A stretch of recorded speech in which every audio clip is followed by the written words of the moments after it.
everyone. Welcome to another episode of Cosmos with Cosmos. I'm Liz. I'm Mike. And Brandon's on assignment at the birthplace of Pluto. Well, it's not where Pluto was born, but where Pluto was discovered at the Lowell Observatory in Flagstaff, Arizona. So Brandon's getting his science on up there. So he's having a good time. Jack's curled up, chilling out after a week in a spooky night at the Planetarium shows. I love it. I got my bat shirt on, and I got my Tower of London socks on with my Hey Boo leggings. So I'm themed. It would have been really funny Halloween. if you destroyed. If I the took set, out the set, just doing that. I mean, it would be apropos. I'm sorry, Nance. Oh, I'm adjusting. There we go. Winter's making his appearance. Oh, he's coming back. He's coming right back. You cuddling down? All right. Oh, Katie, yeah. Well, it's good you got that COVID vaccine. We got the COVID vaccine. So we're set. We're boosted. We're boosted for flu, and we're boosted for COVID. So we're doing our thing. And we did all right. We did all right. We're We're just a little sore, but you know. Anyway, this episode of Cosmos. Wait a minute. What are you drinking? Well, we're not there yet. Are we there yet? No, I haven't even said what the episode is. It's a high in the sky for October. I thought we had already started. No. Well, we started, but I didn't. We gave our names, but then we got distracted by other shit. That felt like 10 minutes ago. So. This episode is a high in the sky for October. A little late because we're playing a little catch up after returning for season 7. So we will be having high in the sky for October today, and then our next episode will be high in the sky for November, so we can get the high in the skies back on schedule. Time change for the next one, just so everybody knows. They're having a time change? Yep, in 2 weeks. Oh. We fall back. Oh, daylight savings time changes. I thought you just meant we were doing the show at a different time. I was like, well, since when? Nope, it is, I guess it is, but okay, so yeah, so daylight savings for those who participate apparently will be, really in October? No, in 2 weeks is November. 2 weeks is November? Yeah. Check out our episode on time. Take a drink. Anyway, speaking of drinks then, what are you drinking? What did I call mine? Algol. It's just, which isn't even talked about, but it's the Demon Star. It is the Demon. It's a perfect Halloween star. I figure it's a good Halloween. But anyway, we also call it a Sinberry, and it's just cinnamon whiskey with cranberry juice. Cheers. It's a classic. It's a classic of ours. I'm drinking the blood of a dying star. We're going to talk about a dying star, but I also just wanted a drink that looked like it was blood, and this is basically a Clover Club, which is gin, raspberry juice, and lemon juice. And technically, you're supposed to do an egg white to get the froth, but we have little drops that can simulate it without the egg. Yes. And so that's what we do. It's good stuff. It's good stuff. Jack has got an orange blossom tea with chocolate chip cookies. Oh God! I'm telling you, one day we are going to do Cosmos on the road. We're just going to show up at Jack's. Cosmos drinking with Jack. And we're drinking with Jack. And it's not going to be alcoholic at all. It's just going to be delicious. We're just going to talk recipes. That's all we're going to do. Meanwhile, Katie's had some ginger lemon tea with honey, which sounds actually quite nice. Which was Jack's runner-up. Yeah. Actually. So if you like our shenanigans, follow us on all the things. Cosmos with Cosmos, pretty much everywhere except for Twitter at Drinking Cosmos. And check us out and rate us and do all the likes and subscribe. Like and subscribe. Like and subscribe. Whatever Susanna does. Like and subscribe. She was perfect. I want to see comments. She was a great social media advocate. But yeah, follow us on all things. You can check out on us on YouTube, Spotify, and you can get the Hangovers on YouTube only. And we also have the Shot with Cosmos.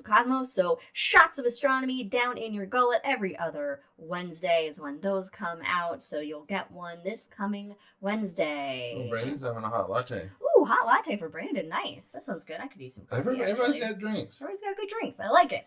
And if you like us, then maybe you'll like some people that we like. So follow some people we like on their things, such as Katie, Wildixia, on Etsy, Wildixia. Our good buddy Ron Proctor, the Ron Proctor Show at the MrProctorShow.com. He's on YouTube as well. He does some fun stuff, blender tutorials and chickens. He's got chickens all the way down. own. And then, of course, our good buddy Jack at the rollingbluffsplanetarium.com in Council Bluffs, Iowa. That's his website. But if you're in Council Bluffs, Iowa, check out his planetarium. And, Halloween time, he does some fun, spooky shows.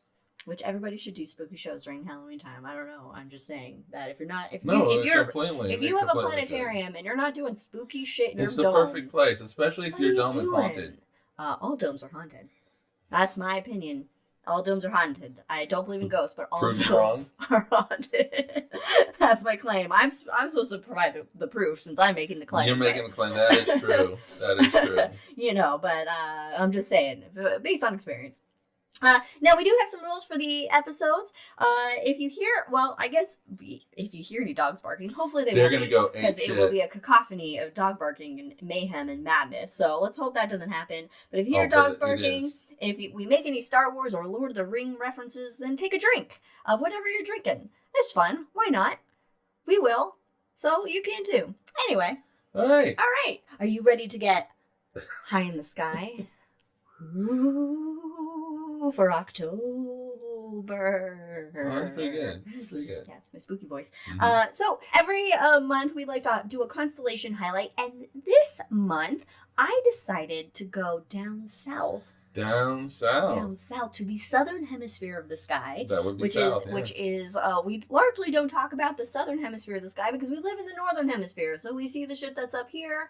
But a lot of people live in the southern hemisphere and have a whole entirely different set of constellations that they see, which are pretty cool. So I thought I would highlight one of those, and that constellation is, and apologies if I am not pronouncing this correctly, but Grus. That's how I would pronounce it. Grus. I don't know why I'm making it sound kind of German. Grus.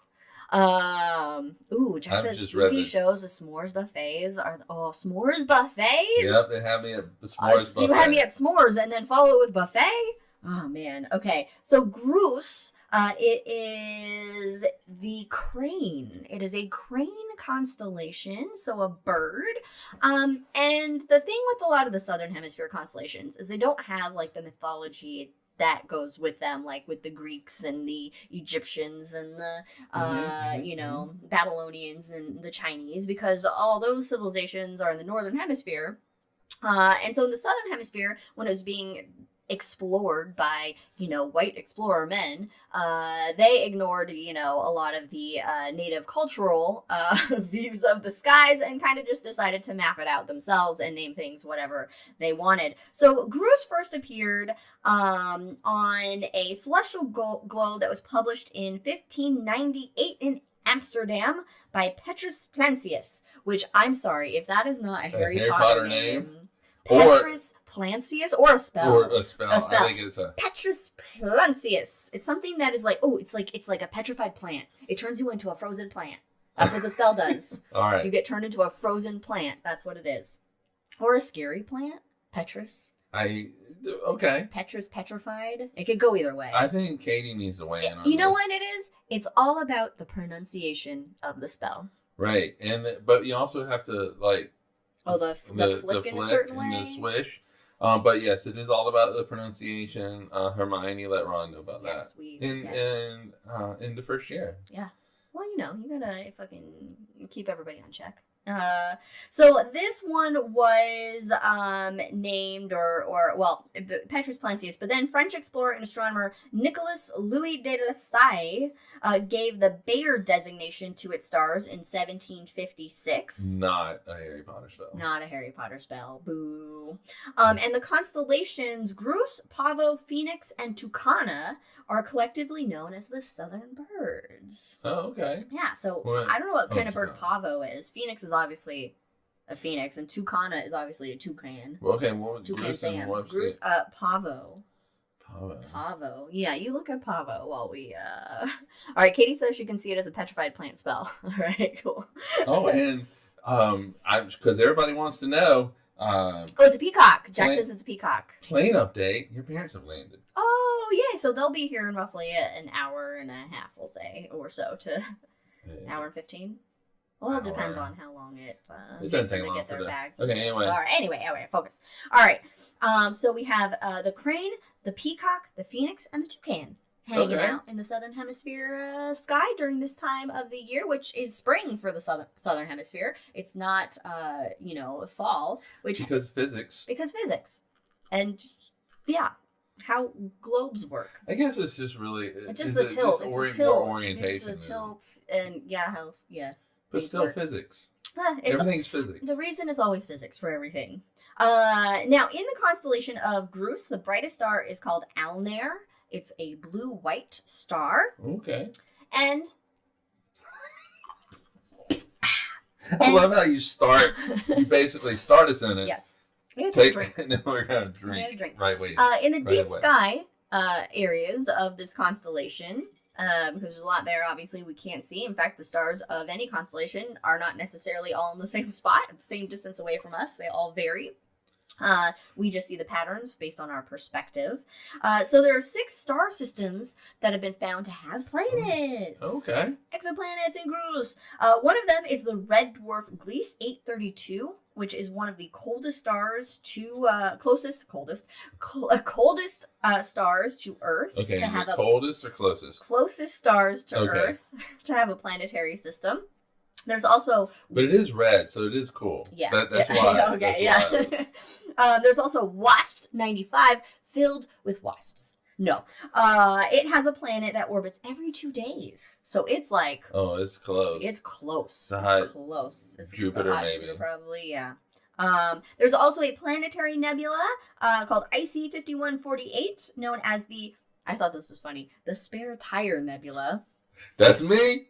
That's my nebula. So a planetary nebula. This is a sun-like star that has exhausted its fuel source and has died, and its core shrunken down to a white beautiful. dwarf. These things are beautiful. They are beautiful, and it is 3,000 light years away. So relatively close. Not too bad. What else we got? Oh, there's also 4 interacting, meaning they're gravitationally bound, galaxies known as the Grus Quartet. Oh, okay. Yeah, so there's galaxies that are just hanging out with each other, doing a dance around each other gravitationally. I'm sure they'll eventually maybe merge into a single galaxy at some point in time. Maybe it already happened. How far away are they? I don't know. Okay. I wrote down no extra information about I'm sure it hasn't happened, but... I'm sure, yeah, probably not, but hey. They're working on it. Oh, you can dream. You can dream and imagine. Now, again, there's no real mythology since this constellation kind of was developed later on. The history of it, other than what I've already mentioned, that an alternative name for this constellation was briefly used during the early 17th century, and it's Phoenisopterus. Phoenisopterus, which is Latin for flamingo. Oh, okay. Okay, we're doing birds today. That's our theme.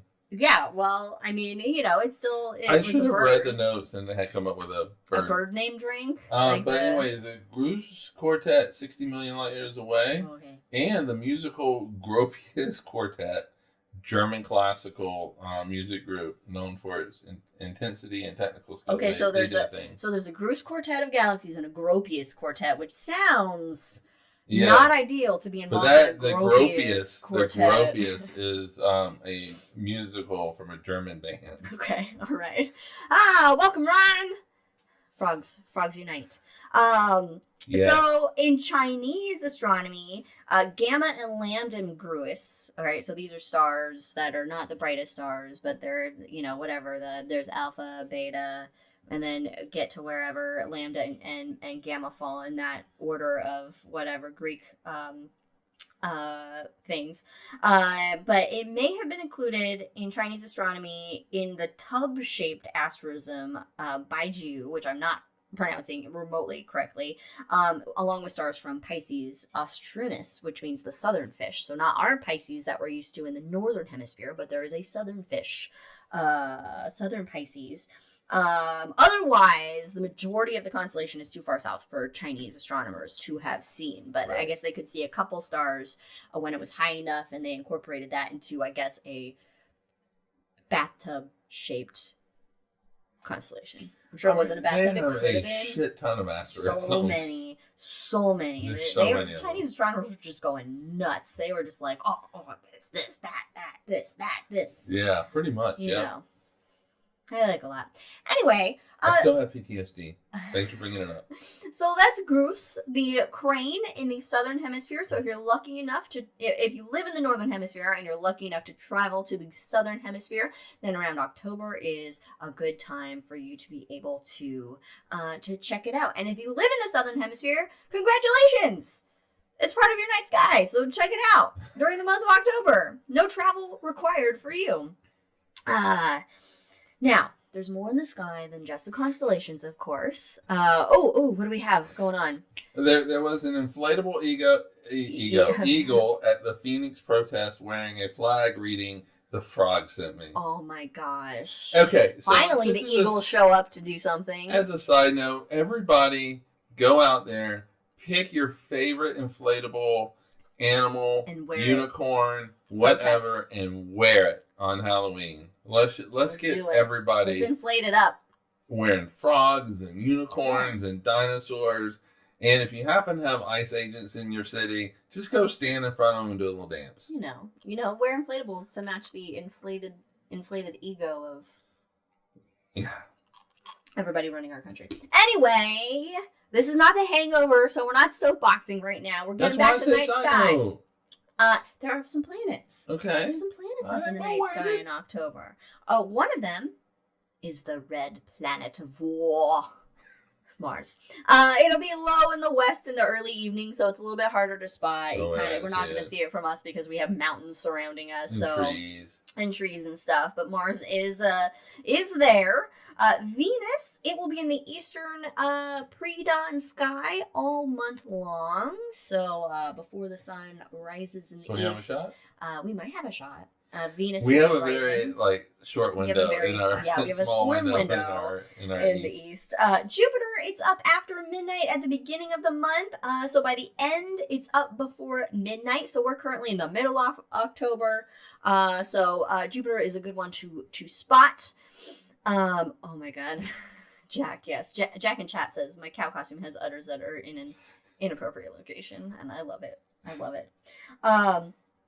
Also, Saturn. Saturn and Jupiter are going to be the best planets to see this month. They are going to be up all night long. Again, Jupiter up now.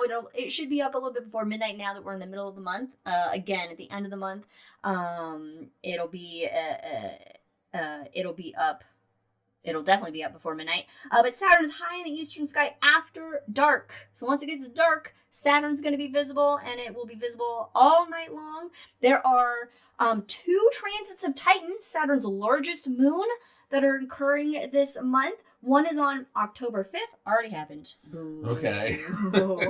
And one is... What day is today? The 19th. Okay. One is on October 21st. So is this gonna be out? No. Okay. For everybody in chat, October 21st, get your telescope. If you're listening to this on later, then it's already happened. But the October 21st one, this is actually best seen from the central time zone and eastward. So Jack has a good shot. I was going to say, can we do it? I was going to look up the time. No. So Jack has the best shot of seeing the transit of Titan if he's got, telescope. Yeah, jibs.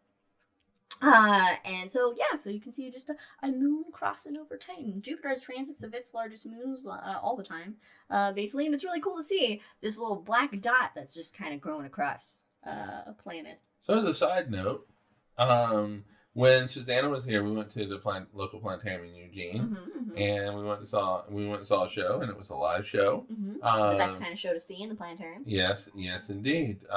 All shows should be live. Have some sort of a live component to them, but that is a very strong opinion I have, and I have a soapbox right now. But anyway, he's giving a show, and so she wants to go to Jupiter because that is where Callisto is, and check out our episode on Callisto and the moons of Jupiter. Yeah, and so she saw eclipses on Jupiter, and she was very surprised by that. A lot of people don't realize that. Not only do we have eclipses, but other planets have them as well. Yeah, and early astronomers like Galileo seeing that are like, oh shit, I guess the Earth is not at the center of the solar system. Nope. Because that shouldn't really happen then. Yeah. If it was. Yep, and the shape of the Earth's eclipse on the moon. Speaking of eclipses, this month there is no eclipse. But there is a full moon on October 7th, which has already happened. It's the Hunter's moon. That's already happened because I guess this is a good time to hunt. Sure. I don't know. Usually the moons are named in relation to something that, is relevant to Native Americans at the time, usually, for their lifestyles and way of life and everything. But we do have Meteor Shower Watch 2025. Boop, boop, boop, boop, boop, boop, boop. There are 2 meteor showers this month. One has already happened, October 6th through 10th, the Draconid meteor shower. So it's done with. We should just skip what has already happened. I know. I thought about that, but I was like, you know what? We'll just say what has happened. All right, what's coming up? But coming up on October 21st, big day, October 21st. For you guys in the chat. But this is all in the news. There's been news articles about this and everything. But the Orionids meteor shower peaks on the 21st. Technically, its full duration is from September 26th to November 22nd. The peak being October 21st, this just means this is when it's like the height of meteors per hour. Oh, no, when is it date? September 26th through November 22nd. Oh, okay. Is the full length. Yeah, but this is the peak. It's a very spread out. Because it comes from the debris of Comet Halley. Oh, shit. Halley? There's 2 from Halley, I think. Halley? I think either one. Yeah. Halley. So basically, the Earth is passing through the debris field of this comet, and that stuff is getting burnt up in our atmosphere, and that's what we see as meteors. And I guess we're just going through a real dusty part right now on the 21st. So we get the most per hour, 20 meteors per hour. So it's not like it's the grandest meteor shower there is, but it's a pretty good amount. And bonus. The 21st will be a new moon, which means great visibility for the meteors because a full moon, that reflected sunlight on the moon, which should also kill vampires, blocks out a lot of the meteors and makes the visibility worse. But when you have a new moon, all that sunlight is hitting the far side of the moon, making it not dark, the far side of the moon, and so we don't have that moonlight to contend with when trying to watch meteors. Go out after midnight. It's the best after time midnight, to look up, grab a blanket, and just lay down and just look up. Main thing is to lie back in some sort of fashion because if you just go out and look up, your neck's gonna get stiff in the morning. Ron says he spied Saturn with a 0.6 meter telescope from Kitt Peak Natural Observatory on Friday, and twas mighty nice. Hell yes! I mean, observatories have, the best telescopes by far. Show off. I know. Look at you, Ron. Yeah, why don't we brag about it? Kitt Peak all the time, doing what you do. With Fine. Your telescopes. I've been to Kitt Peak twice now. I did an astrophotography seminar, which I learned things that I can't do because astrophotography is an expensive fucking hobby. Yeah. But then also we went up there for Doug. Mm-hmm. And it was really cool to do a night tour of the telescopes, a day tour and night tour of the telescopes up there. It's a really cool place. So if you are down in Tucson, Arizona, check out Kitt Peak Observatory. They do have public visiting hours, and it is really a worthwhile experience to check out. Fun fact: we were pulled over by Border Patrol. We were, and the New Zealanders, the Germans didn't have their passports. Good thing they were white. Anyway, it's now time for astronomy news. Beep, beep, beep, beep. The latest in astronomy news. We should post production the little I should the tower that with the they would have the tower with these lightning bolts coming up and that Earth that's spinning and it's black and white. I'm just I don't have the energy for it. But anyway, astronomy news, recent astronomy news. Now I found quite a few articles that I thought were fun and interesting. Quite a few. So let's get to it and see what happens. The first bit, this is from space.com and also other places as well. But Uranus and Neptune may not be ice giants after all. New research is suggesting otherwise. Now, Uranus and Neptune, we haven't been back to those planets with a telescope, with a spacecraft, since Voyager 2, which was in the 1970s. 70s, 80s, 70s, and 80s, a crossover into the 80s. So a long fucking time ago, so we really, unfortunately, do not know a whole lot about the shit that's in our solar system. We don't know a lot about really anything in our solar system. We know some stuff, but especially Uranus and Neptune, they're quite difficult to study. Big telescopes that we have, you would think like a big telescope like James Webb or whatever else we have could do some really good observations of them. The problem is that Jupiter and Neptune are quite small and don't reflect a whole lot of light. So it's actually, and James Webb say, or Hubble say, they're designed to look at things that are very bright and far away. You would need to basically slap like a macro zoom lens on them to really get good study of Uranus and Neptune. That's kind of the way I think of it in my mind a little bit. So we don't know a whole lot about them.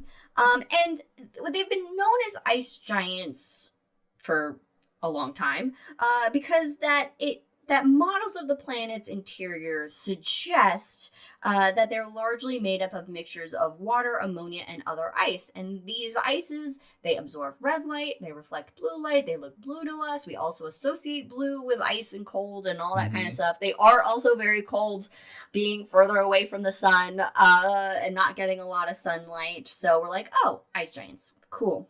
Done. Check. We know all about them. We don't need to know more. Wrong! We need to know everything about them. And new research proposes that Uranus and Neptune may be called rocky giants instead. Okay, I like that. This is very interesting.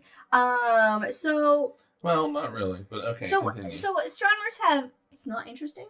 No, it's very interesting. I like the idea of rocky giants, but then it implies that it's made of rock and it's dry. Okay.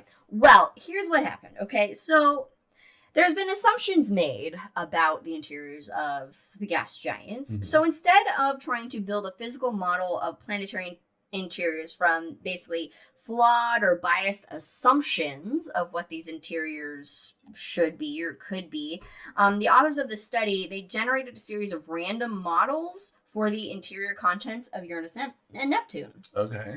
And what they found was that the rock to water ratio for Uranus varies widely, anywhere from a low 0.04, meaning the planet is almost entirely water, to as much as 3.92, which is the complete opposite. Okay, it's very dry. Very dry. And Neptune can have anywhere from as much as 5 times as much water as rock to twice as much rock as water. Okay. So basically, these are preliminary research using just different, computer simulations. If the idea holds up, then it could challenge the existing models of solar system formation, and we would have to figure out a way to get enough rocky material into the outer solar system to let it accumulate onto these planets. Because the kind of current thought is that most of the rocky stuff is closer in, and that left primarily gases further out for the gas giants to form from. Right. Although what's interesting with exoplanets is we see a lot of gas giants that are further in to their stars than rocky planets. Migrates. Ship migrates inwards. Ship migrates. Which when people were first discovering exoplanets and they found like these hot Jupiters and shit that were closer to the sun than Mercury or Mars or whatever, everyone was like, wait, what? Wait. And then they kept finding those, and they're like, oh, we might be the weirdo solar system out here, having our gas giants so further out from the sun. So a lot to learn about these planets. Again, this doesn't say that they are more rocky than they are ices or water or liquids. It is just a kind of a way to do out of the box research. Like, hey, let's take some other situations, throw in to simulations and see what happens. And they got a wide variety of results that implied a wide variety of results, which just means we gotta send spacecrafts there. We got to study these worlds. We were really lucky just to be able to send Voyager. Yeah, because the planets were lined up. They and were gravity lined up. sits and all that was good. But hey, take my tax dollars, and I want all my tax dollars to go into a free public education, free healthcare for everybody, every human being. Every human being in the country, yep. Every human being, and all this. Oh, and also cats and dogs and animals. Well, yes, all the living things, and space exploration. That's what I want. Anyway, That's where I want my money to go. You're not asking for much. some infrastructure, because roads and bridges are important. They can start with a park in Oak Ridge. Yeah. All right, next article, and there's a few in here that are for you. Yeah, thank you. Fancy physics man. But this article title is from also space.com. This might be the smallest clump of pure dark matter ever found. Now, I just saw headlines, so I'm looking forward to this one and another one that I know is coming up. Oh, it's a black hole one? Yep. Yeah. Okay. So this dark object, and I did make some pictures. You made the pictures? I did not make some pictures. I added some pictures. So this picture, if you're watching the video of us here, this is kind of where this dark matter clump is in this image. All right, what are we seeing? Well, okay, so this dark object, it has a mass 1 million times greater than our sun and is located 10 billion light years away and has no stars. And a dark object, in quotes, was detected as an anomalous notch in the arc of a gravitationally warped section of space. So gravitation is warping here, and the inset image, that like kind of white little thing in there, that's the clump that they found in this arc of gravitational lensing, if you will. Why does this keep popping up? This is just ridiculous. Anyway. I mean, you can drink if you want. You can drink if you want. Okay, so this discovery came as a byproduct while scientists were observing an Einstein ring. So they're watching this gravity from a massive object that is bending the light behind it into a gravitational. Right. The light from a bright object is bent. From a distant object, very bright, light is bent by a foreground dark object. And in this case, it's a massive elliptical galaxy that is bending a light. Elliptical galaxy, it's like a football of stars, basically. Mm-hmm. A big football of stars. And they used interferometry, which is a collection of telescopes to simulate a larger telescope to see the small details in this gravitational arch. Ring, I should say. This Einstein ring.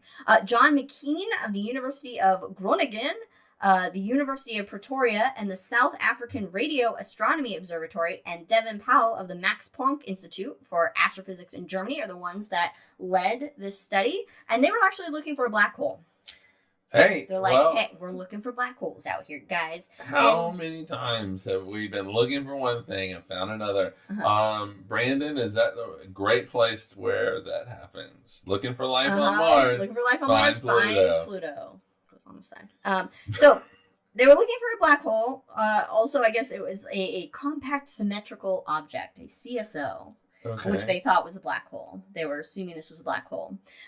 So on close inspection of the gravitational image, it turned up that a notch in the arc of radio emission belonging to this compact symmetrical object. Can you just call it like spherical? I don't know.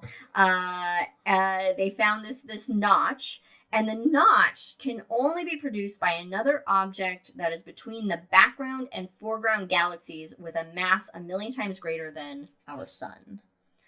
Okay. So there are two explanations for this. Two explanations. One is that it's an inactive dwarf galaxy. Okay. So it's just like hanging out in space. The other, given that the object seems completely dark, is that it is a relatively small clump of dark matter, the smallest ever seen on its own by a factor of 100, that's located 10 billion light years away from us. All right. I mean, that's a big claim to say that then it's a little piece of dark matter. I know. So they're saying that cold dark matter is the leading model of dark matter. So they're saying dark matter is cold.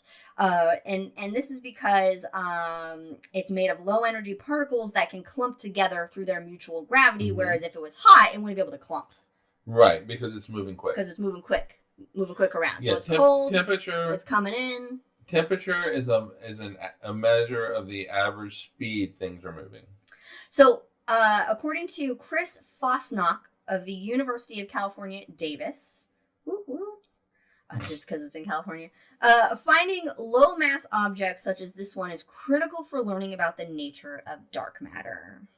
So it's exciting new research. They found something. They're like, whoa, this is fucking weird. This is kind of crazy. I hope it is dark matter. It's either one of these two things. So, yeah, I'm rooting for dark matter. Yeah, I mean, I would think that, like, it's a big claim to say it's a little piece of dark matter. My worry is that we end up saying, hey, shit that we don't understand. Hey, it's dark matter and dark energy, right? Yeah.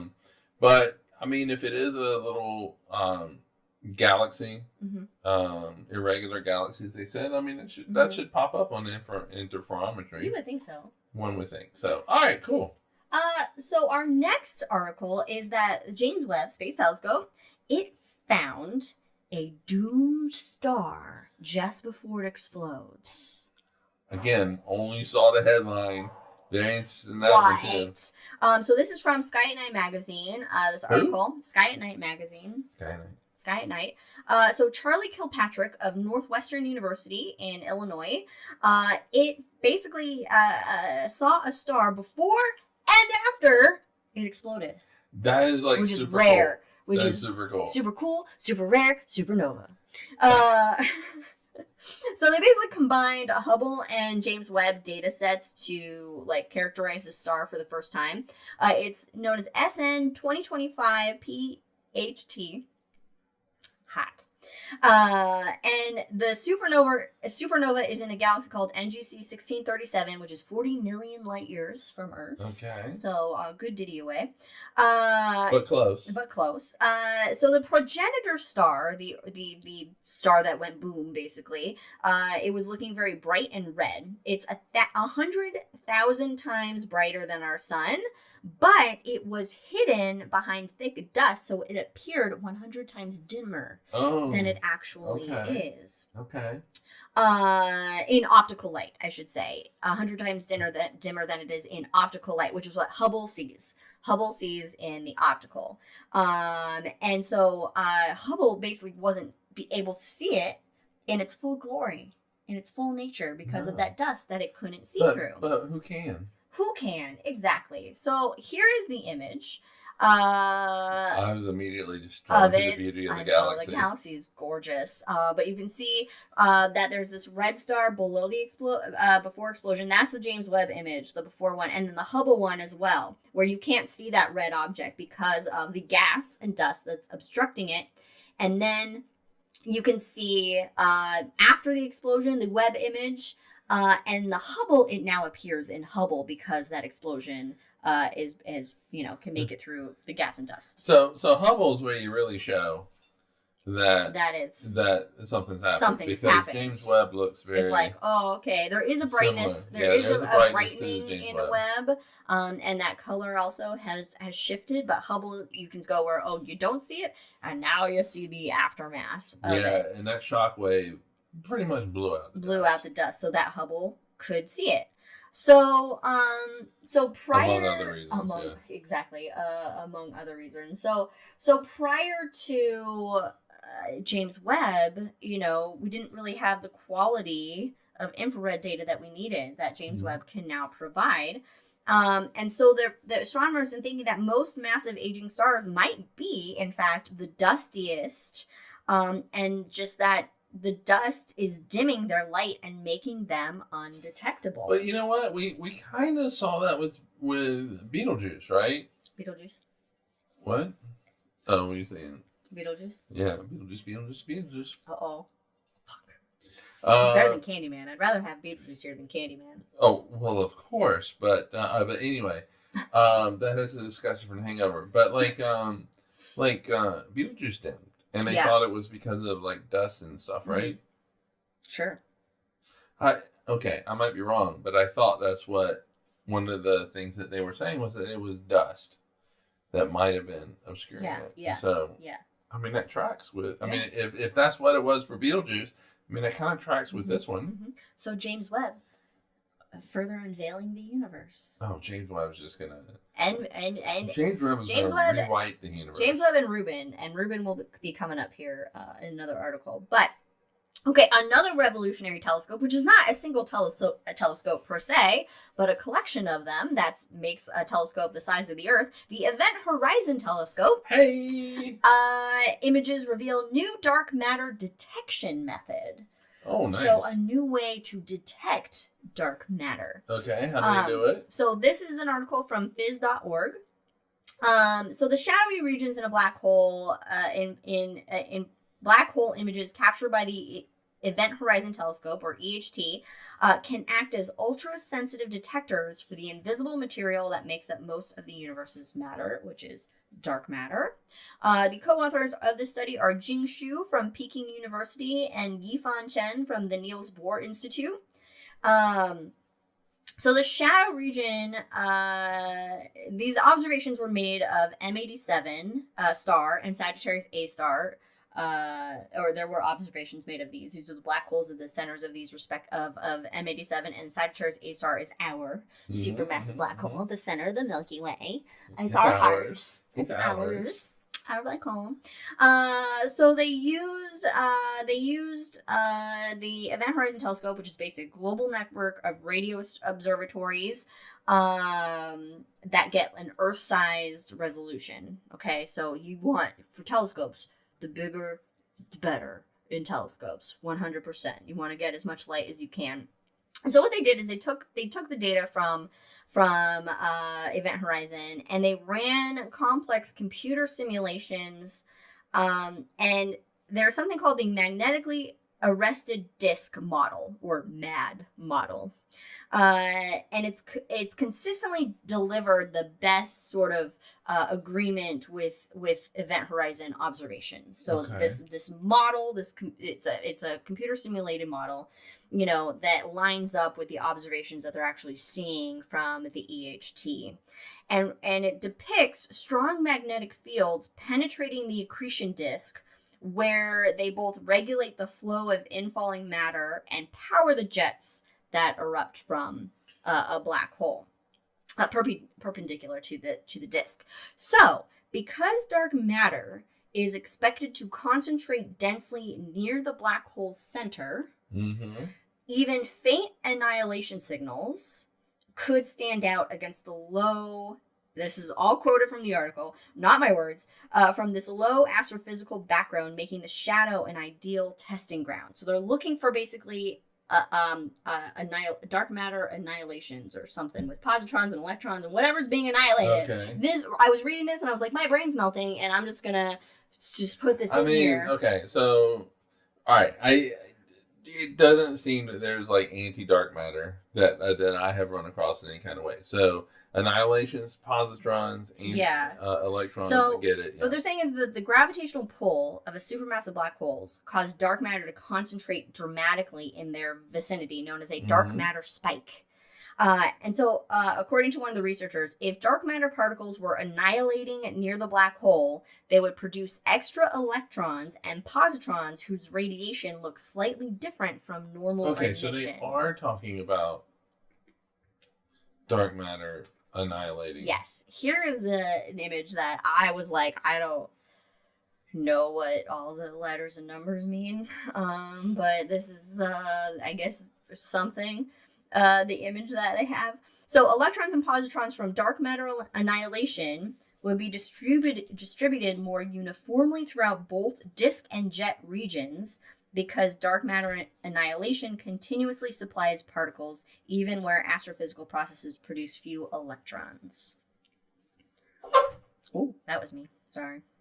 That was you? That was I hit the microphone thing with my foot. So basically, they can look at black holes and see and then detect where dark matter is. is what they're saying. Okay. Based on the uniformity of stuff. Based on dark matter and I guess anti-dark matter. These annihilations. Yeah, is that what that means? Yeah, the B and the B bar. I don't. Is B dark matter? I don't know. You know math. You know math. So anyway, that's not math. That's just telling you what things are in it, and so. So basically, in a nutshell, and this is all I understand, is that not only can the Event Horizon Telescope now produce us images of black hole, or at least the accretion disk of black holes, which is that for the black hole, but they can be used to measure dark matter concentrations. Which is great. I mean, that is, yeah. I mean, this is. And then we can learn how dark matter, influences or doesn't influence things. More information we have on dark matter, the better, because we know nothing really about it. Yeah, it helps us understand what it is and what it's not. Yes, exactly. So, hey. All right, cool. So hope we can roll out some ideas. Breakthroughs. All right, next one is the discovery of binary stars. Is the first step in creating a movie of the universe. Okay. Interesting. I'm intrigued. This is from phys.org. Who? Phys.org. Okay, phys.org. Good one. I think the rest are from phys.org. Anyway, so a discovery of binary stars could be the first step in building a more complete picture of how our galaxy formed. And this research was done by astronomers at the Australian National University. The lead author and researcher is Dr. Giacomo Cordoni. Okay. And this discovery is actually part of this 10-year-long survey of the sky that is being completed by the Vera C. Rubin telescope in Chile.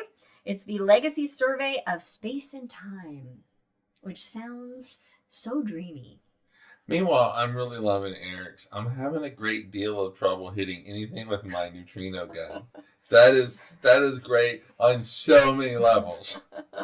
That's a good one. I like that one. So one thing that they're looking at in this survey is globular clusters. Okay, globular clusters, clusters of stars, old stars hanging out in the halo of our galaxy. So they're basically among the oldest and crowded star systems in the universe, and they can hold hundreds to thousands of stars packed in like a relatively small space. Okay, and so this is these are good objects to study how stars evolve and interact with each other, because you've got a lot of them hanging out in one space. So within these clusters, binary stars, which are stars that are, gravitationally bound with each other, orbiting each other. Dance. And most stars in the galaxy, at least that we've seen, are binary star systems. Or more. So these binary stars, they exchange energy with their neighbors. They influence whether a cluster survives for billions of years, and can give rise to exotic objects such as luminous blue stars known as blue stragglers. Blue stragglers. So they detected, the ANU, the Australian National University astronomers, they detected binary stars across the outer regions of a globular cluster known as 47 Tucanae in the constellation of Toucan. Yeah, in the southern hemisphere, hanging out with Grus. That we highlighted earlier. And this was the first time that binary stars have been seen in the outer regions of this globular cluster. And they found that the frequency of binaries in the outskirts of the cluster is about 3 times higher than in the dense central regions. And those dense central regions have been previously studied by Hubble Space Telescope, and Hubble wasn't able to see these. So the results suggest that binaries are gradually destroyed or disrupted in the crowded center, because you've got a lot of gravity going on with all those stars that are in the center. So they're fucking up those binary orbits with each other. But further out, there's less gravity, less stars that are bugging them, and so they're staying together. Mm-hmm.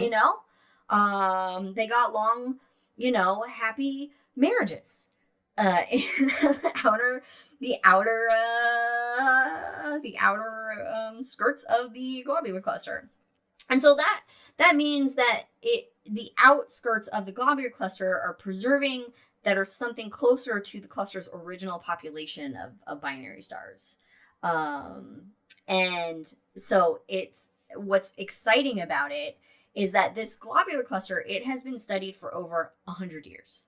Oh, shit, really? Over 100 years, people have been studying the shit out of this. Yeah. And for the first time with Vera C. Rubin, they're seeing shit they haven't seen before.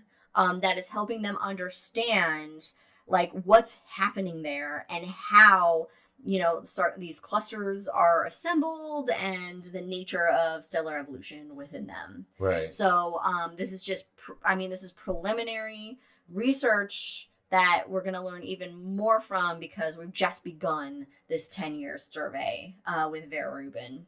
The past couple months is when it just started, so they're already seeing groundbreaking stuff. I can't wait. Yeah. For all this stuff. So in 10 years we'll rewrite books. So basically, binary stars are cool. Are just chilling nicely together in the outskirts of globular clusters, and closer in the center of globular clusters, things are a lot more chaotic. Long happy marriages in the outside. Long happy marriages. We just got to stay away from a lot of people, apparently. So cool. Yay. Stay together, binaries. I don't know.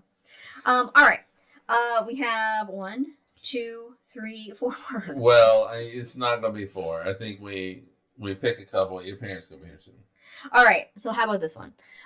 Image of 2 black holes circling each other captured for the first time. Yay, black holes. This is... from phys.org, and it's press a button? I did. Oh, okay. And for the first time, astronomers have managed to capture a radio image showing 2 black holes orbiting each other.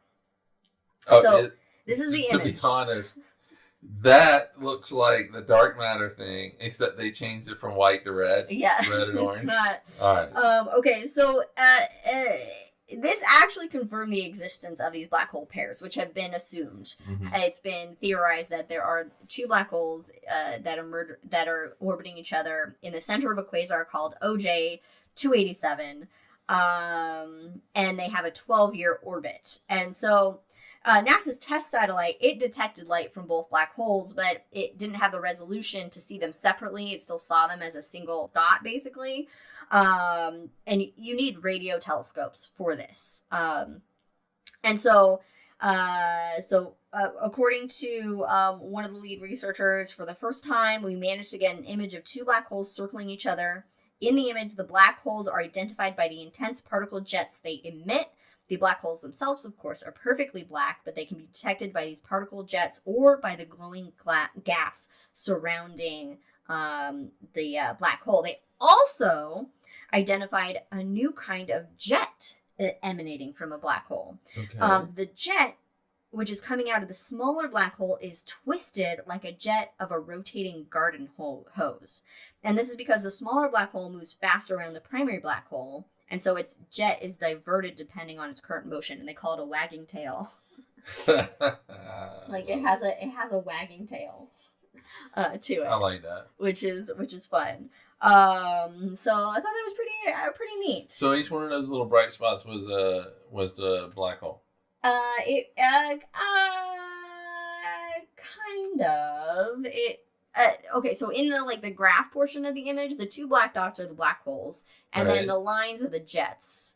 Okay, on the right. But on the right, it's like I couldn't understand the caption when it described it. So it's like we're seeing some jets, like the lower bright areas apparently are the black holes. I don't know. I was very confused with the description because I was like, it looks like a blob, and I don't know what I'm seeing. But also I'm not an astrophysicist or whatever, and so, but I just thought it was cool. I was like, I'm gonna take the expert's word that here's the image of 2 black holes that are in orbit around each other. I would take the expert's word. I would take the expert's word. I would not pretend to be the expert. Yeah. So. Oh, mystery man. Okay, and since I don't know how far out they are. I don't know how far out they are. Your hair is perfect. I messed with it, and then I gotta fix my part. All right, let's try to get 2 more in here. All right. Okay, so here's one that from phys.org. Astronomers discover the most pristine star known in the known universe. Okay, define pristine, but okay. Yes. So, the first stars to form after the Big Bang were mostly made of hydrogen, helium, lithium. a little bit of lithium, Right. Insert Nirvana reference. Yeah, so as the heavier elements are formed later from nuclear fusion, stars going boom and dying and spreading those heavier metallic elements out into the universe to form, different populations of stars, different generations of stars. So stars are considered pristine when the data shows a lack of heavy elements. So anything beyond lithium. All right, cool. Yes. So we're looking at a really old star. Yeah, so most stars today, they have some concentration of heavier elements within them. Right. So this study was led by Alexander G. from the University of Chicago. The star is SSJ0715-7334. It's a red giant, and it has the lowest metallicity, so the lowest metal content ever found. And to be fair, for an astronomer, anything that is basically beyond helium is considered a metal. Which is weird. So don't think like tin and copper and stuff like that. This is anything beyond helium. So Google the periodic table and look at what the elements are. So what they found is that this star is 2 times more metal poor than the previous record holder that they found. Oh, okay. But what also, and so they found like that it has a lot less iron. But what was surprisingly is it has a surprisingly low amount of carbon. So what they're seeing is that this star formed from gas that originated from a 30 solar mass population 3 stars supernova. Population 3 stars are the first stars to form after the Big Bang. Yeah. So that star formed from gas from a star that formed right after the Big Bang. Yeah. All right. So astronomers also, when it comes to populations, they do it backwards. So population 1 is basically where our sun is right now. Then 2 is like an earlier generation. Yeah. 3 is the first generation. The first generation. So it formed from a first generation star in our universe. So here is an image that the star is in. Well, it's starred in this image, and it's showing it came from the Large Magellanic Cloud originally, and it has migrated into the Milky Way. So the blue line is the LMC's orbit, and then I guess it's the past orbit of the star that they're seeing. I don't know in this image, but I was like, I want to show a picture, so I'll show a picture. Why are we always drinking whenever we come back? I don't. What? All right. I don't know why I keep anyway, I mean, this is really cool. This is one of the first stars. It formed from one of the first stars. 30 million solar mass star. So that's a star that is 30 million times more massive than our sun. That exploded. Well, that it formed from. Yes, that it formed from. That's what I'm saying. Yeah. That exploded, and then that gas spread out, and some of that gas formed this star that we have now discovered. And it's stuck around. Super cool. It's super cool. Again, originally from the Large Magellanic Cloud, which can be seen in the southern hemisphere, hanging out with Grus. No, I don't know where it is in relation to Grus. And then became part of our, later migrated into our Milky Way galaxy because we are slowly chomping on the small Magellanic Clouds. And what my favorite term is galactic cannibalism. Okay.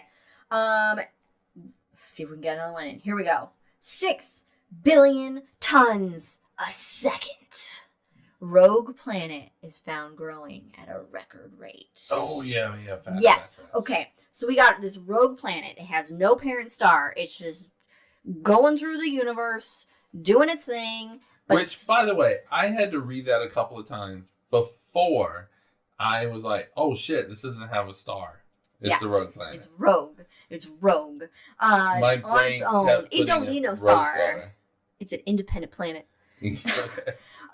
So this star is still like a planet. I'm sorry. This planet has a disk of material. I know it behaves like a star, though. It's very like interesting. It has a disk of material around it, an accretion disk. That material is falling onto the planet, so it's kind of still forming this planet. Yeah. So we're building material, and recently it had this enormous growth spurt, if you will.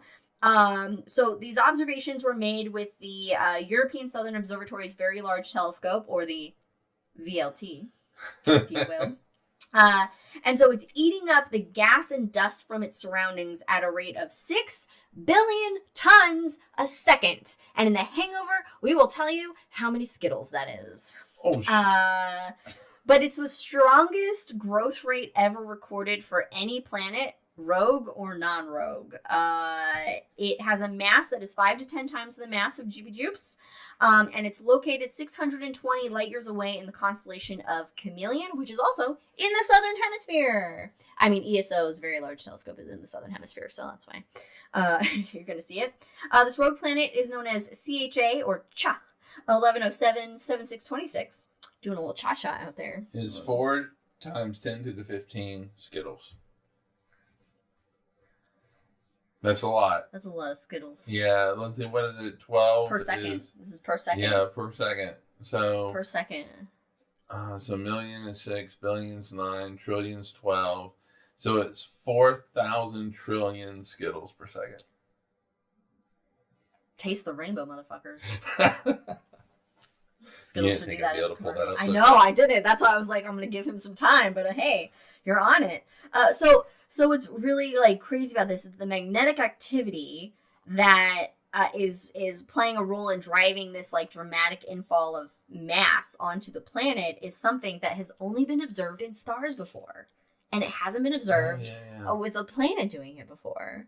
So I mean, that's really exciting. That's really cool. So it just goes to show that there's a lot in the universe we don't know about, that we don't understand, and that there are some things we think we understand, but then they do some weird shit that we're like, we don't understand what's going on. Yeah. We're like, oh, wait a minute. Maybe one day it'll make a little red star.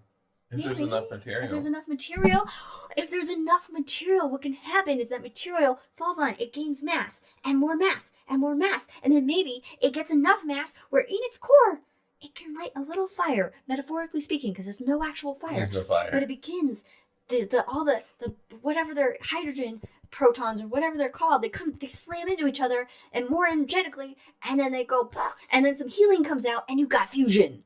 And you got fusion, and then you got a star. And when you get nuclear fusion, you get a star. Yep. Bada boom, bada bing, star. Anyway. Oh my god. Jack says Wilfred Brimley is diabetes breathing at that amount of sugar. Yeah. Can you imagine? Any Skittles? Although it might be close to how many Skittles they make in a day. No, it's not. No, it's not. No. I know it's not. It's like 200 million. I know. All right. Do we have any check-in on how close they are? We do not. We do not. Okay. All right. We'll see if we can get another one in here. We're just going to keep going until my parents arrive to get Mira. And then we'll take a long break before the hangover.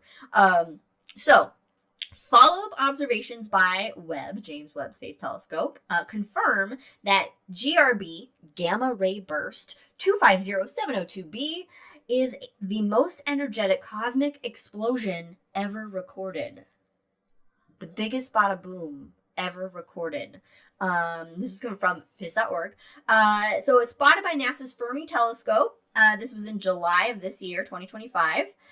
So gamma ray bursts are the most violent explosions anyway in the universe, typically caused when you have a star that collapses into a black hole, or two compact objects like black holes or neutron stars merge. You get big booms, big bada booms from them. Just winter. He's just kind of reorganized. He's stretching. Gotta do a little stretch. Anyway, continue. Yeah. There we go. He's the laziest star in the universe. Mm-hmm. Not very active. So these GRB events are like super bright. They can even be brighter than entire galaxies. Mm-hmm. So like, shield your eyes. Wear some galaxy glasses. Yeah, wear some sunblock. Yeah, definitely wear some sunblock. That's really big SPF. Like 10 million thousand SBF. So generally though, these GRB, these gamma ray bursts, gamma ray bursts, they last for like, oh, there's a tail. There's a dog dreaming and the tail is whacking. We're like, what does that sound? Usually it can last from like a few milliseconds to several minutes. So we're not talking like a long burst of energy. It's usually pretty fucking quick. And you happen to be looking at it. And you have to happen to be looking at it. Otherwise, it's like you miss it. You know, how much shit is exploding in the universe right now that we're not seeing? A lot. But this GRB kept flaring for a full day. Oh, shit. Really? Yeah. A day-long explosion that we were seeing. And it was very distant, given it... and the associated energy release was like enough to, and I quote, strain, but not definitely break the canonical GRB collapsar models.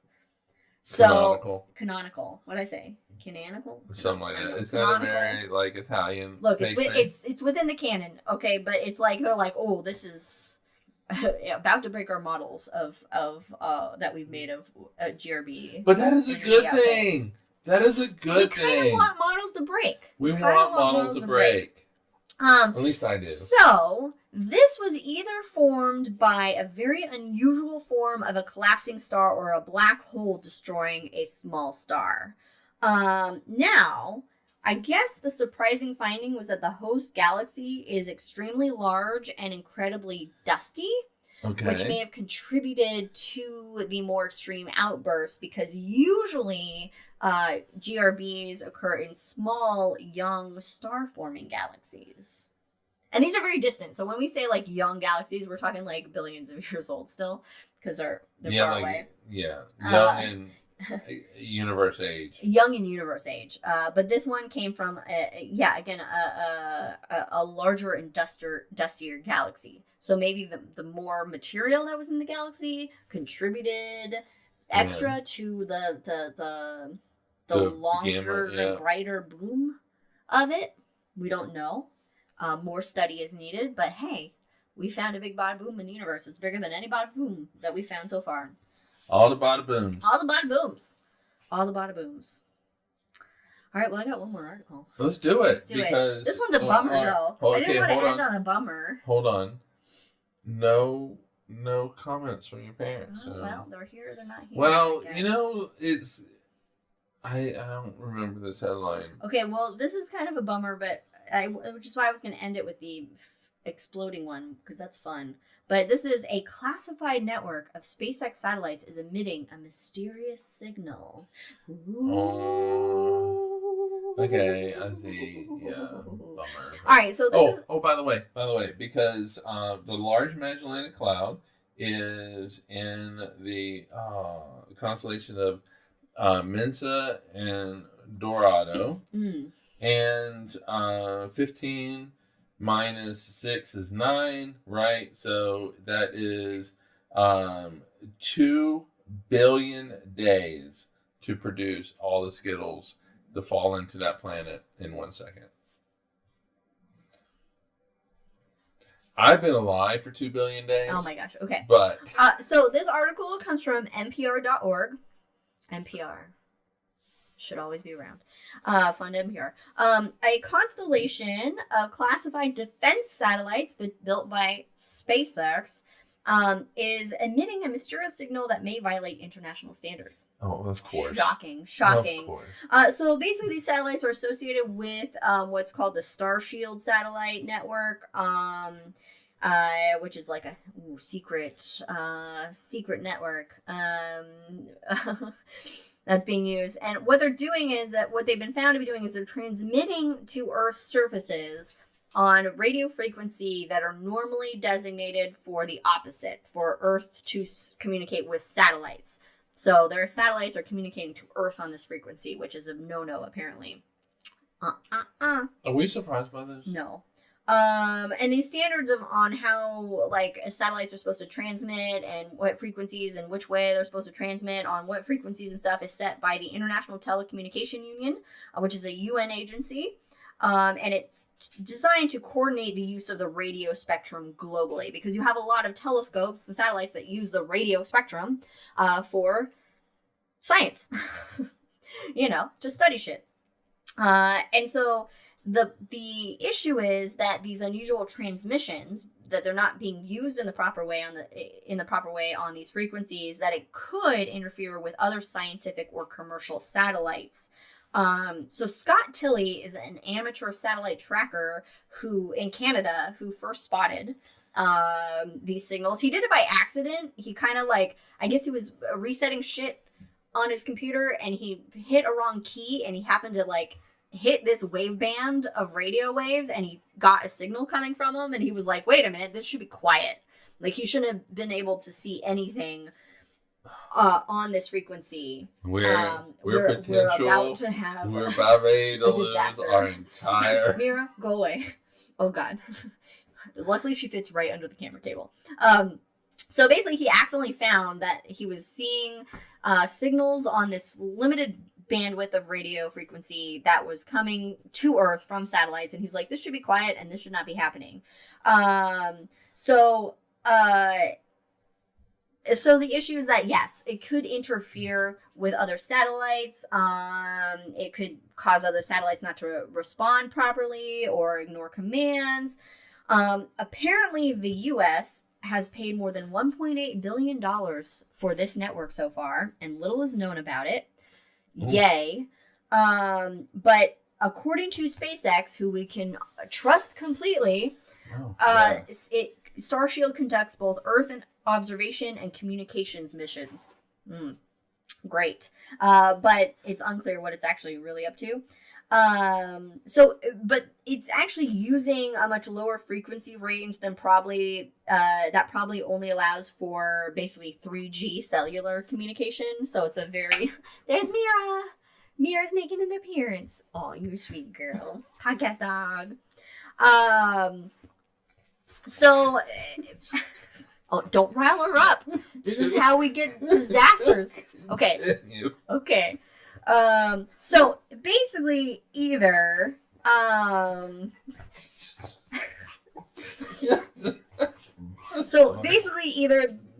it was designed, they chose to use this frequency to hide their operations, or they were just taking advantage of a quiet part of the spectrum that wasn't being utilized. So those are the kind of the two possibilities. But hey, I mean, the was found out that they're doing shit that they're not supposed to be doing, and so maybe don't fucking do that shit. I don't know. Let's hope the second of that. Let's hope the second that they're like, hey, no, this is quiet. Let's use this band, and then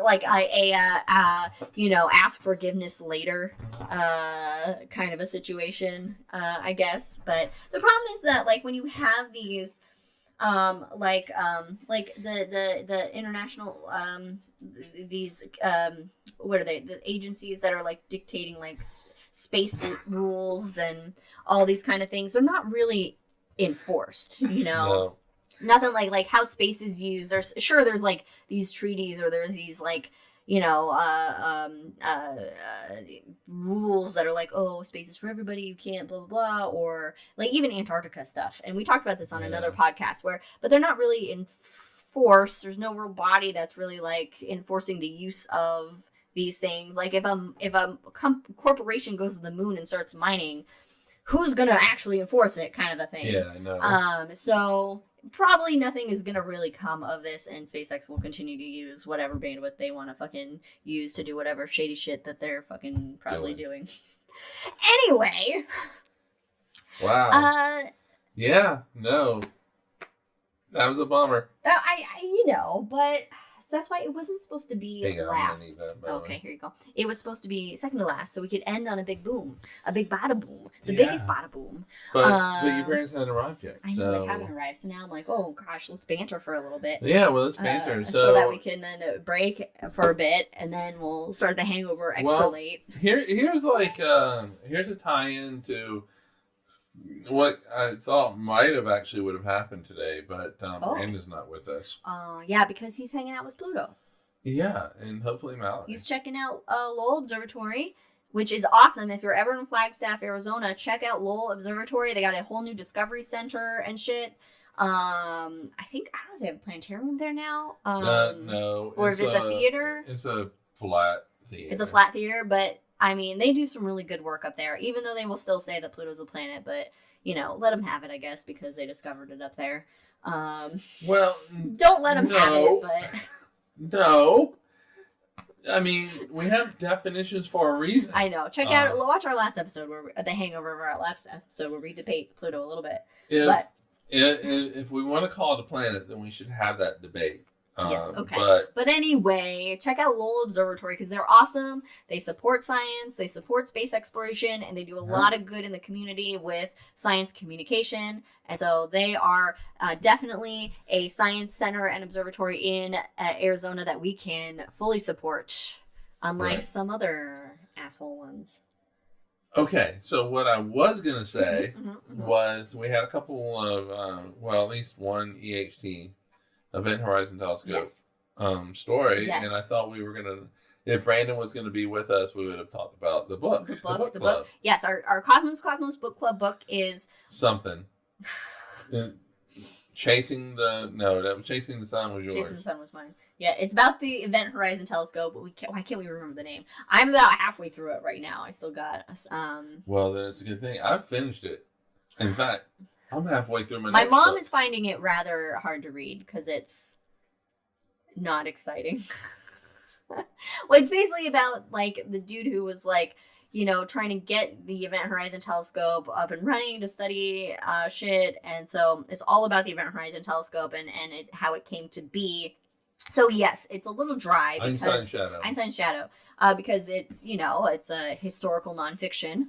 Or a science nonfiction. I don't know what you want. But it's actually interesting because as reading it, then I'm seeing these news articles come out about what EHT has done. And it almost never came into existence. There was a lot that's gone into it, funding and grants and coordination of telescopes around the world, which these telescopes around the world that are used by other scientists for other purposes, and we can't get too much into it. I know, and the telescopes also need to be then like equipped to do what the EHT is doing now. So there's lots of like technical and software upgrades, and it's very interesting to be reading kind of like this journey of it. We're going to talk about it at some point. We will, and then see like these news articles come out where it's like what it has discovered, and I do like the fact that I'm trying to have you not give the... I'm not giving anything away. But that we already know it comes to fruition. You get to find that astronomers are human. Yeah, I was really... Yes. Don't give away. But yes. Astronomers are human. I didn't know there was so much like contention and shit. Oh my gosh, you just can't stop. So Mom, she's driving right now to our house. She's not listening to this, but she'll watch it later, I'm sure. So Mom, stick with the book. I know it's a little dry and it's, you're not used to reading this kind of thing and it's not really up your alley. It's not Brandon Sanderson. It's it's interesting and it's for what it is.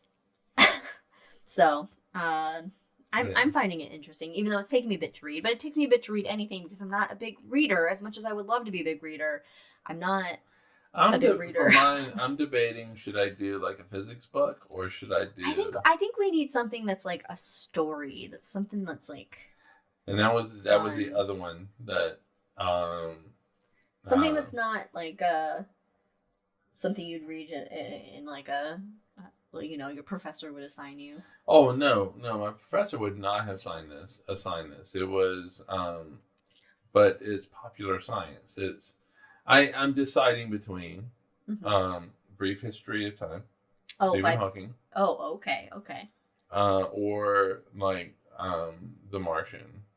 Oh, The Martian could be fun. Yeah, because I've seen the movie. I haven't read The Martian. That is a story. And it's been a minute since I've read it. And it's been a minute since we talked about, sciencing the shit out of Mars. Yeah, so So I'm kind of leaning towards that would be good because then we can give a Mars update too. A little rover update. We haven't done a rover update in a while. I really want to do the show that I made that we didn't give. That Haiti Earth's more than 5,000 years old. Yeah, well, we have to wait till after High in the Sky in November to give that show because we got to get November back on track with High in the Skies. Yeah, so all right, well, for mine, I guess we'll do The Martian, Andy Weir. Okay, all right. But you have to finish this book first. Yes. You got to finish Brandon's. And of course, Brandon would pick a dry book. Because what Brandon does. I'm just kidding. Well, Chasing the Sun was. I enjoyed it. But reading books are subjective. Yeah. What works for me isn't gonna work for everybody else. Yeah. Yeah, I recently read a book. Where this is like total hangover territory. Yeah, we're killing time. I know. But I recently read a book that I got at Powell's in Portland. I definitely recommend Powell's in Portland, or there's one in Beaverton as well. Show up in a frog suit. Yeah, go in your frog suits. And it was, it's called An Accident of Stars. And it's by I think it's a genderqueer author. And would I like it? I think you would like it. It's a little like young adultish in a sense. Well, I enjoy Harry Potter, but it has very feminist and very it's obviously LGBTQ plus friendly, but it's like this girl, she's high school age, and she you told me about this. She ends up going through this portal and ending up in this other kind of dimension sort of thing where things are different, same and different at the same time, different languages, different politics, different everything. And it's kind of like, it's a series of books. So there are more to it that continue the story. But there's another lady who she followed into the portal that was also from Earth and had, as a young girl, ended up in this other world and made a life out of this other world, basically. And there's this whole like rebellion that's happening, and they helped get somebody in power who then basically betrayed them all and became just this tyrannical person, and they're trying to get him out of power now. And it was very interesting. And at first I was kind of like, oh gosh, this might be too like young for me. But then as I was reading it, I ended up being really kind of drawn into the world, and I enjoyed it a lot. And I was like, oh, it'd be really fun if there were like other dimensions that you could find a portal to and hop into and see what. And just like bounce back and forth. Yeah. That'd be cool. Yeah. Yeah, except in this it takes like some magic, and then that magic is very exhaustive, so it's not as easy as just like getting home and like popping in and out of but it's called An Accident of Stars, so I recommend that book as something fun and fantastical and whimsical for you. All political intrigue, feminism, LGBTQ plus, good stuff. Also, I was drawn to it because it was titled An Accident of Stars. I wonder how many like LGBTQIA plus books are being. Was I supposed to add the IA? How many LGBTQ plus books are being like nixed at the publisher level? Well, hopefully not, because I would think that publishers would have a greater appreciation for the written word and free speech and all that good shit. And not banning. No. Books and ideas. And, no. It's just those who control textbooks. Oh no, it's more than that. It's definitely more than that. But I'm reading Hail Mary right now. Andy Weir. Andy Weir. Okay, so you're on an Andy Weir kick. Yeah, Is it about space? It is. Yeah. And so I was like, this has been in my queue for a minute, and so I should probably read this. So I mean, it's a decent book. I'm enjoying it, but I need to get back onto Brandon Sanderson. I don't know. Oh, this is the most recent book. It's like The Way of Kings. It's in that trilogy. I mean, in that set of books, but I need to. Oh, Jack just finished here. Yeah, I'm enjoying it. It's I'm only about a quarter way through it, so I'm enjoying it. But I think I need to get back into some fantasy after this. And so, and then that said, it looks like I'm going to be reading The Martian. I have a book on my Kindle and waiting for me. I need to focus on getting through the Black Hole one, because the Event Horizon one, because if I get distracted, then that's what happened with An Accident of Stars in our last book club book, Chasing the Sun, was I started reading this other book and I was like, oh no, I don't want to read this book. Right. But I'm going to read it's called Clytemnestra, and it's so like kind of this author's take on the story of Clytemnestra from Greek mythology. I read one on kind of a similar style that was on Medusa, which was really, God, I gotta look up the name for maybe The Hangover for whatever, but it was kind of like the story of Medusa and kind of like giving the humanity to the character, to this figure of Medusa, who's seen as a villain when she's really not a villain at all. And then there was one on the in the Odyssey, the witch that is at the island that Odysseus and the crew land on before they go to like the whirlpool. She helps them like with how they can defeat the whirlpool, which might be Clytemnestra. Anyway, oh God, what is her name? Anyway, the book was really good and I really enjoyed it. Anyway, so Jack says for Hail Mary that it's not a good book before bed book. Yeah, he ended up having to read sections. I've had that. Any book I read is a before bed book. That's when I sit down and read, is when before bed, because I'm like, I gotta stop looking at like news and I gotta start reading, and it does make me sleepy reading. So, but I have a magazine that my mom bought me, that you bought me, because you decided to pay for my mom's stuff that she was getting at the store, which is about cats and cats' behavior. It's a magazine that I just figured it would be quicker. Yeah, that just highlights cats. So I need to. Our ring light was just knocked over by some dogs. It just no difference actually in our lighting. So really. Anyway.